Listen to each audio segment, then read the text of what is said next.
Imagine a fire breaks out on the 30th floor of a skyscraper. Ladders can't reach, helicopters are risky, and every second counts.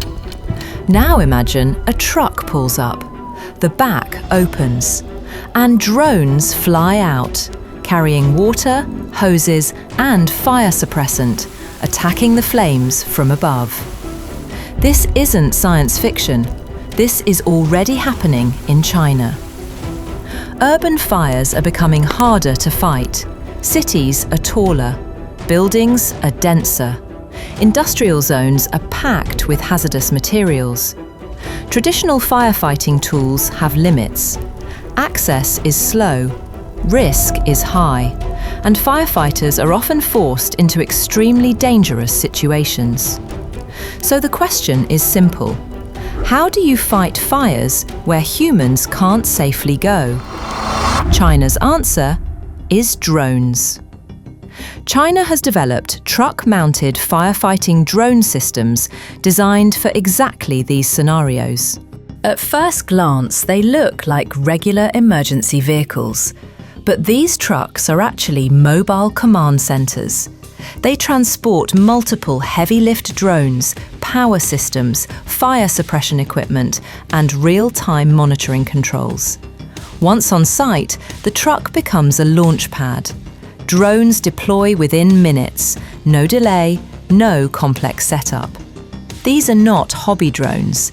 Each unit can carry firefighting payloads such as water tanks, fire suppressants, or hose systems connected from the ground. Some drones spray directly onto flames, others help create fire breaks, and some provide aerial surveillance, giving commanders a live view of the fire in real time.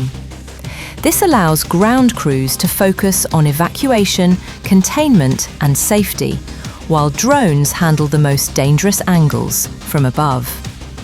One of the biggest challenges with drones is flight time. Heavy payloads drain batteries fast. So during high-rise firefighting drills in cities like Shenzhen, China tested a powerful solution: tethered firefighting drones. Instead of relying only on batteries, these drones are connected to the ground by a cable that supplies continuous power, and in some cases, water directly from the truck. This allows drones to stay airborne longer, remain stable in high winds, and operate more like flying fire hoses than flying robots. These systems are not meant to replace firefighters. They are designed to extend human capability, reduce risk, and improve response speed. They give emergency teams new tools for situations where access is limited and danger is high. As cities grow taller and more complex, firefighting must evolve. China's firefighting drones offer a glimpse into a future where technology arrives first, humans stay safer, and disasters are controlled faster than ever before. This isn't the future of firefighting. It's already happening. Welcome to Future Synth.